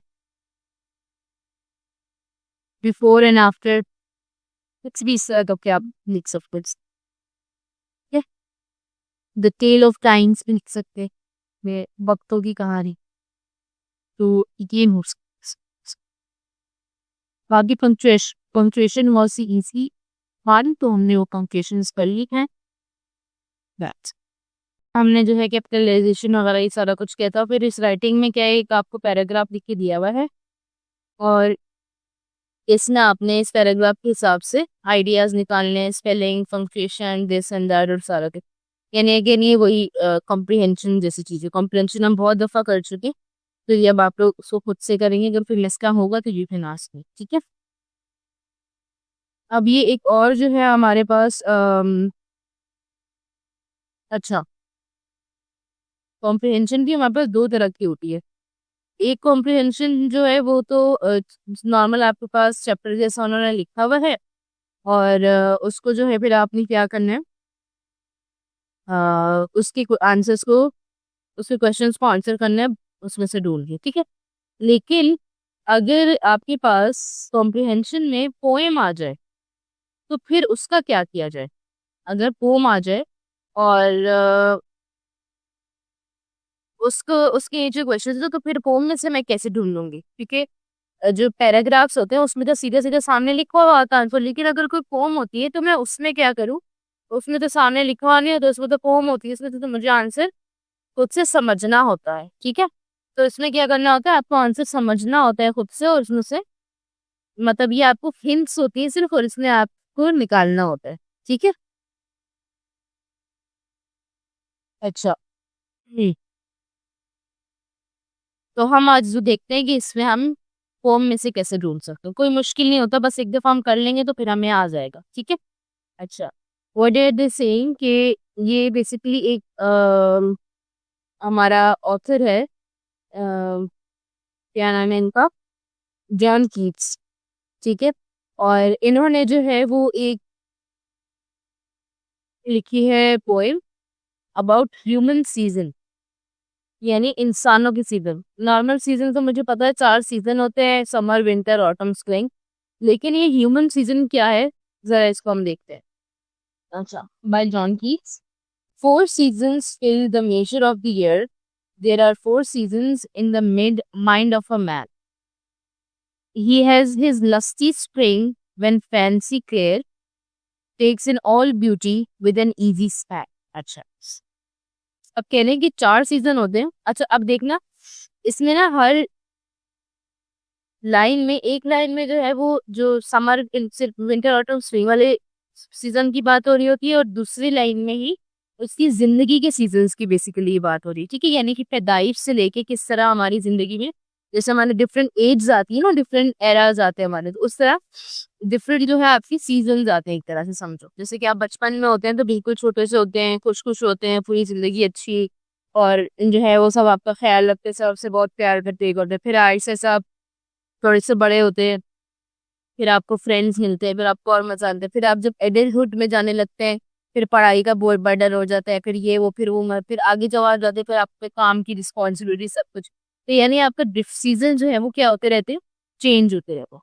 तो ये बेसिकली उस तरह के सीजन्स की बात है, ठीक है। मैंने आइडिया दे दिया हल्का सा, अब हम उसको जरा देखते हैं, फिर हमें पता चलेगा सही से। अच्छा, नाउ क्या कह रहे हैं, 4 season fill the measure of the year. 4 season जो है वो पूरा साल कवर करते हैं, ठीक है। मतलब एक साल में 4 सीजन चलते हैं। There are 4 seasons in the mind of a man, और इंसान के दिमाग में कितने सीजन होते हैं, 4 तरह से season. He has his lusty spring when fancy clear takes in all beauty with an easy span. अच्छा, अब वो कहते हैं कि उसके पास जो है ना एक स्प्रिंग, मतलब जब उसका स्प्रिंग चल रहा है, स्प्रिंग का मौसम जो है वो बड़ा खुशहाल मौसम कहलाता है, यानी इसमें फूल खिलते हैं और बड़ा अच्छा सा मौसम होता है और बड़ा प्यारा प्यारा हवाएं चलती हैं ये वो। तो यानी स्प्रिंग का वो कह रहे हैं कि वो जब उसका लस्ट इज बेसिकली किसी चीज की आपको वो होती है ना, शौक होता है, या एक चीज से आपको खुशी मिलती है, मजा मिलता है, तो वो लस्ट होता है। तो यानी वो एक इस तरह की एज की बात करें जिसमें आप इंसान बड़ा खुशपाश होता है, बड़ा फैंसी, बड़ा मजेदार उसका टाइम गुजर रहा होता है। When fancy care takes in all beauty with an easy span, और वो सारी ब्यूटी, सारी खुशहाली, सारी खूबसूरती जो है वो आसानी से ले लेता है, यानी कि वो बहुत अच्छी जिंदगी गुजार रहा होता है। He has this summer। अच्छा, अब ये पूरे साल की भी बात, अब एक मैंने आपको एज ग्रुप वाली एग्जाम्पल दी, दूसरी एग्जाम्पल क्या है कि एक साल में ही एक इंसान को गम भी मिलता है, खुशी भी मिलती है, जो है वो गुस्सा भी आता है, और शाबाशी भी मिलती है, यानी डिफरेंट लेवल्स आते हैं लाइफ के। अभी उस तरह की बात है। स्प्रिंग का सीजन उसका बड़ा खुशहाल जाता है। समर में क्या होता है, ही हैज हिज समर। अब जो उसका समर है, एक ही समर, मौसम वाला समर नहीं, ये उसके समर की, मतलब उसकी जिंदगी के समर की बात की जा रही है। Well luxuriously springs honey curd of youthful thought he loves to ruminate, and by such dreaming high is nearest unto heaven quite roves। अच्छा, अब वो क्या कहते हैं कि समर में जो है वो क्या होता है, समर, जब समर का सीजन आता है इसका, तो लग्जरियसली स्प्रिंग, लग्जरियसली का मतलब होता है कि जो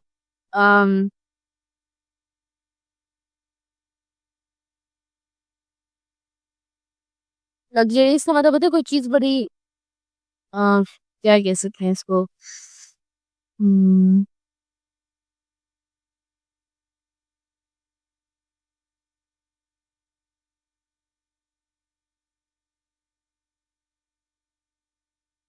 लग्जरी, मैं उसका वर्ड्स नहीं बता पा रही, बड़ी शौकी, हाँ शौक, बहुत शौक, कोई चीज बड़ी शौक होना।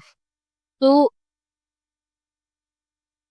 भी हर समर, उसके पास का समर आता है व्हेन लग्जरियसली, जब शौक तरीके से spring Honey curd of youthful thought he loves, कि जो स्प्रिंग है उसने उसके जहन में जो है ना एक बड़ी, मतलब वो एक जैसे बात, जब स्प्रिंग होता है, स्प्रिंग का सीजन समझो गुजरा है, तो आप बड़े खुश हो, सारे आपके दिमाग में खुशी खुशी और अच्छी अच्छी चीजें सारी घूमी है, बड़े आप फखर में होते हो, बड़े आप प्राउड होते हो।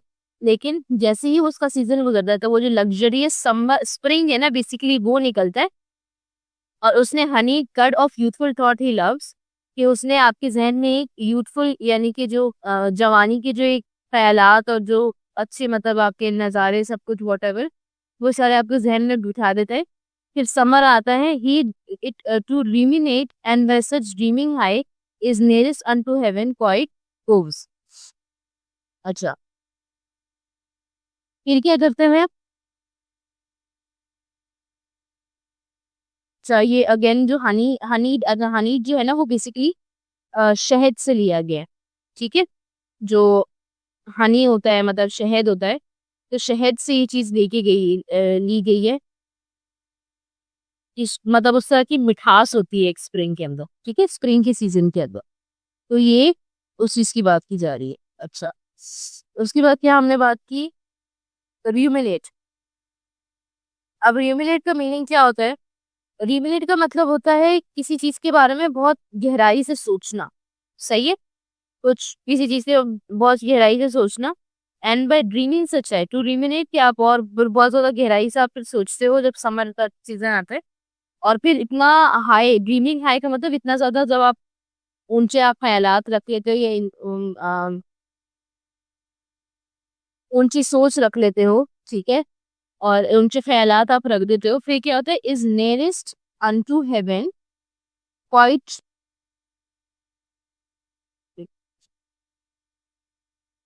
क्वाइट कोक्स, ठीक है। अच्छा, ये यानी आप बहुत ज्यादा गहराई में सोच के बाद होकर के बड़ा एक लेवल तक पहुंच जाते हो, तो फिर क्या होता है कि आप जो है ना फिर बड़े, अच्छा, summer is not counted as something bad. जो बैड वाला एक सेंस आता है ना उसको वो लोग विंटर्स का ज्यादा आता है, मतलब कि कोई उदासी या कुछ ऐसे ना वो विंटर्स का ज्यादा होता है। तो समर, अब ना summer is basically struggle, struggle, या you can say focus, dreaming, या वर्क हार्ड, ठीक है। तो ये समर से आपको एक तरह से रिलेट करवाता है। तो is nearest unto heaven quiet coves, nearest unto heaven का मतलब है कि एक ऐसी स्पिरिचुअल सेंस होती है, लाइक मतलब एक इंसान जो है ना सोच सोच के मतलब इतना इतना अपने आप को सोच के इतने इसके दिमाग में प्लान्स बना लेते, इतने एम्बिशंस बना लेते कि उसको तकरीबन बस लगता है कि बस जन्नत मिल गई, जन्नत मिलने वाली है। इतना ज्यादा अपने आप को भरपूर कर लेते हैं एम्बिशन से और पैशन से, यानी कि इतने अपने आप की अपनी लाइफ प्लान करने लगते हैं, हर चीज के बारे में सीरियस होने लगता है और ये सारा कुछ करता है, ठीक है। अब क्वाइट क्लोज का क्या मतलब है? क्वाइट क्लोज का मतलब आता है फिर बेसिकली ऑटम, ऑटम की बात आती है, ठीक है। कोव्स कहते हैं आप, यू कैन से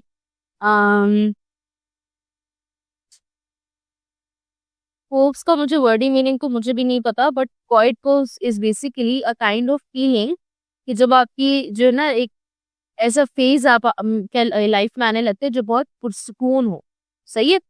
फिर हम उसकी बात कर रहे हो। अच्छा देखो, जो स्प्रिंग है इट इज जॉयस, सुकून उधर भी है बट वो खुशहाली है, खुशी है बहुत ज्यादा। समर में फिर आप फोकस होने लगते हो, थोड़ा सोचने लगते हो चीजों के बारे में, बहुत एम्बिशियस हो जाते हैं। फिर जब अब ऑटम आया तो ऑटम में एक पीसफुल एक सेंस आती है। अब कैसे आता है जरा इसको देखते हैं। His soul has its autumn when his wings he furled close contented so to look। अच्छा,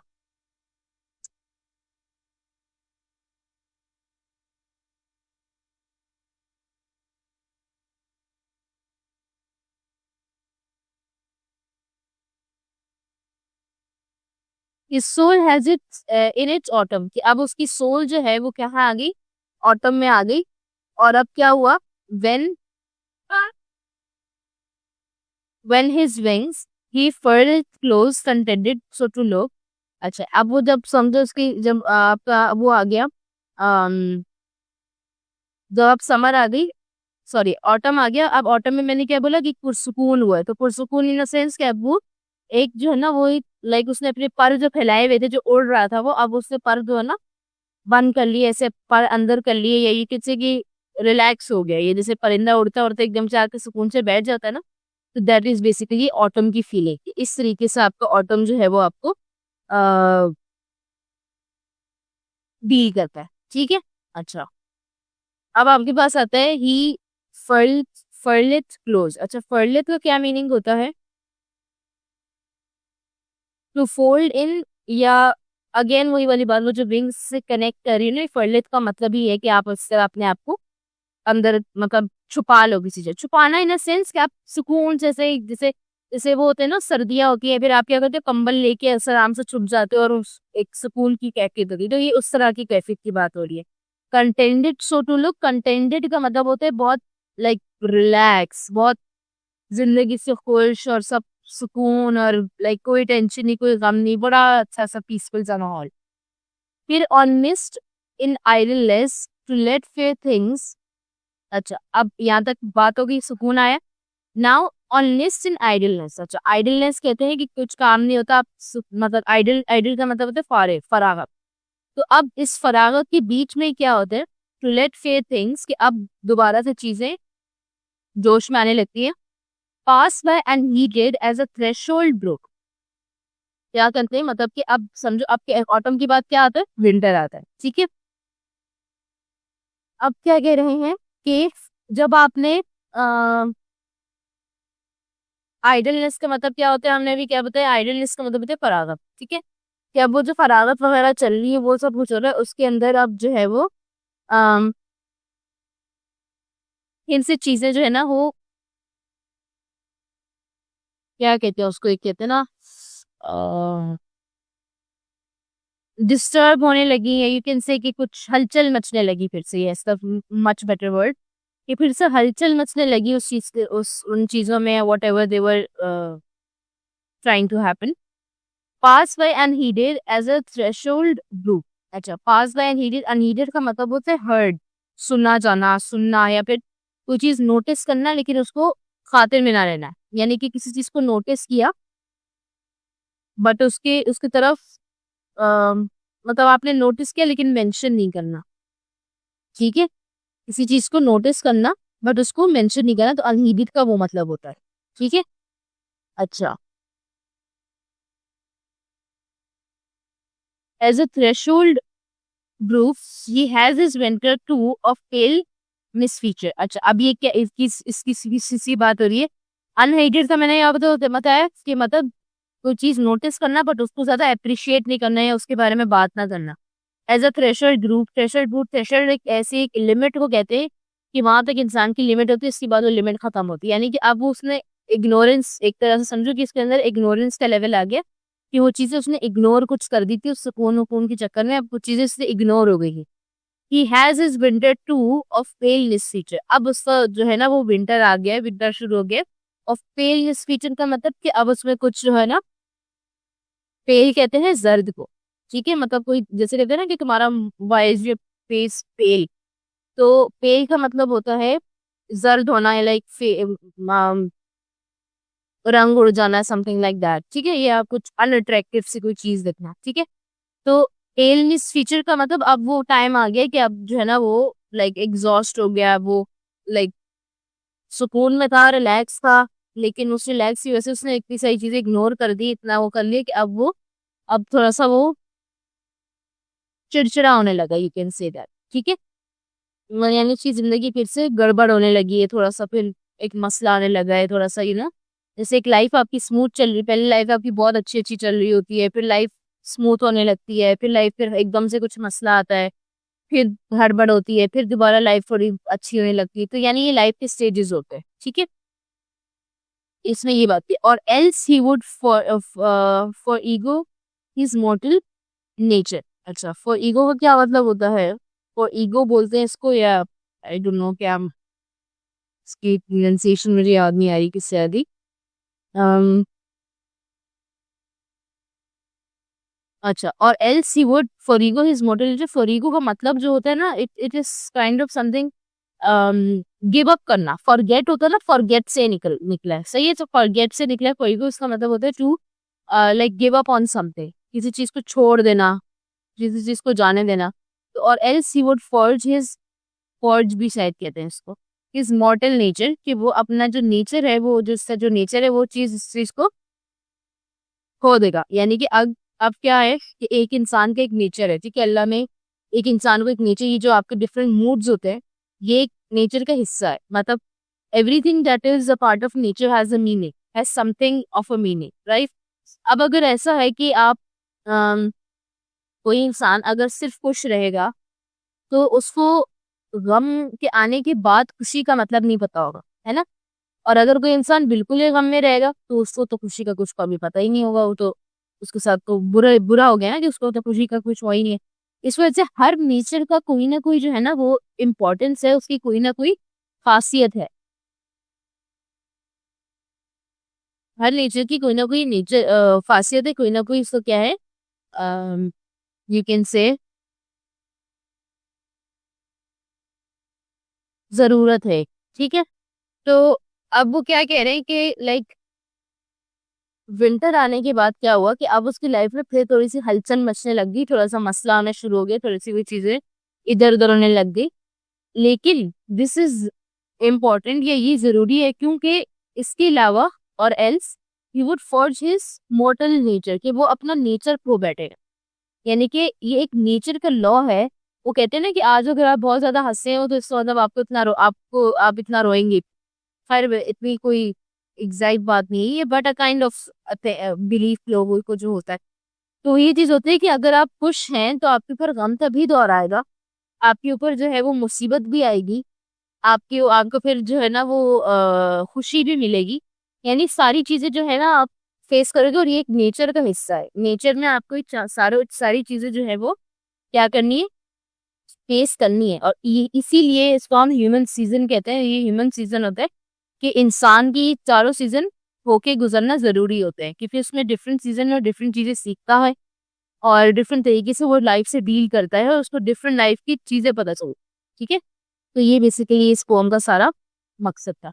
Now, after reading the poem, the human season analyze its original patterns and highlight the following aspects in your notebook. क्या बताना है हमने? Identify any list or sequence of ideas or event within the poem and describe how they contribute to its structure and meaning. ये भी हमने सारे meanings देख ही लिए। तो मतलब वो कह रहे हैं कि कोई भी लिस्ट या सीक्वेंस ऑफ आइडिया ने कुछ आइडियाज आप उठा लें और उसको डिस्क्राइब करें कि किस तरीके से वो उसकी मीनिंग बेसिकली क्या बन रही है ह्यूमन की लाइफ से। जो मैंने आपको अभी जो ये बताया, जो भी आपको लाइन पसंद आ रही है आप उठा के उसकी मीनिंग उस तरह आप लिख सकते हैं जो आपको समझ आया।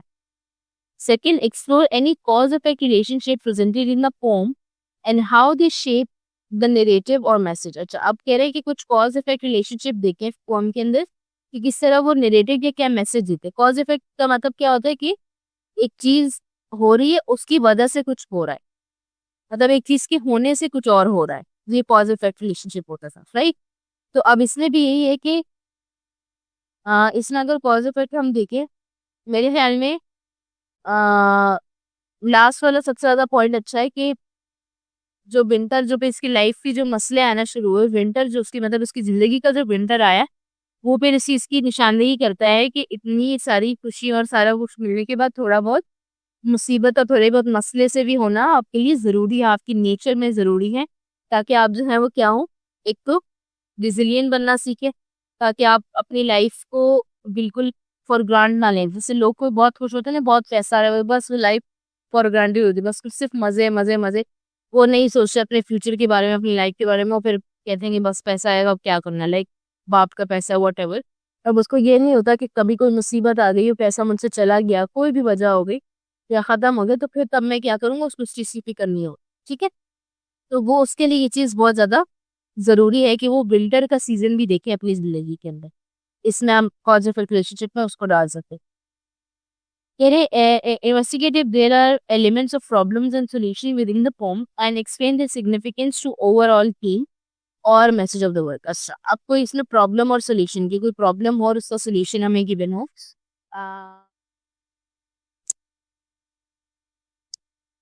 सी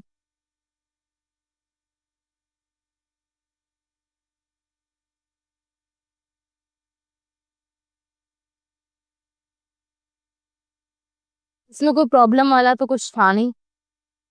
एक लास्ट वाला ने बताया उसमें इन्होंने कोई सोल्यूशन नहीं दिया, उसमें जैसे उन्होंने उसकी सिग्निफिकेंस बताई है, ऐसा जिसमें कोई ऐसा वो है नहीं। लेकिन अगर कुछ आप लोगों को भी लगता है तो डिफरेंस, तो ये चैप्टर हमारा हो गया है। तो उम्मीद है आपको लेक्चर यहाँ तक समझ आ गया होगा। एक जो बात है जिसकी वजह से हमारे इतने सारे बच्चों के 90% अबव मार्क्स आते हैं, उनको एक चीज पता होती है, वो होती है एग्जाम के अंदर लिखे कैसे जाते हैं। और ये जो चीज है ना एग्जाम के अंदर लिखना, एग्जाम राइटिंग मेथडसेशन, ये हम हमारी बेच के अंदर करवाते हैं। सही है, बच्चा बैठ के सवाल कर ले, लेक्चर देख ले, कुछ भी कर ले, अगर वो उसको एग्जामिनर, अगर उसको लिखना नहीं आता तो एग्जामिनर उसको मार्क्स ही नहीं देगा। तो हम उसको ऐसी टिप्स एंड ट्रिक्स देते हैं तो भाई एग्जामिनर जो चेक करने वाला है ना वो मार्क्स काट ही नहीं पाएगा। जब काट ही नहीं पाएगा तो आपका तो टॉप बनना पक्का है। तो जी हम हमारी बैच के अंदर बच्चों को ये पूरी चीजें करवाते हैं, हम नोट्स, गाइडेंस, सारी चीजें A to Z करवा रहे होते हैं। अगर आपको भी ज्वाइन करना है तो आप इस नंबर पर कांटेक्ट करके मैसेज करें और हम आपको बैच के अंदर एनरोल कर लेंगे। इसके अलावा अगर आपको क्या चाहिए, फ्री में नोट्स चाहिए, फ्री का मटेरियल चाहिए, तो यहाँ पर डिस्क्रिप्शन में सारे के सारे लेक्चर्स की लिंक, सारे के सारे नोट्स की लिंक, सारी की सारी चीजों की लिंक्स गिवन है। तब तक के लिए अल्लाह हाफिज, टेक केयर, गुड बाय बच्चों।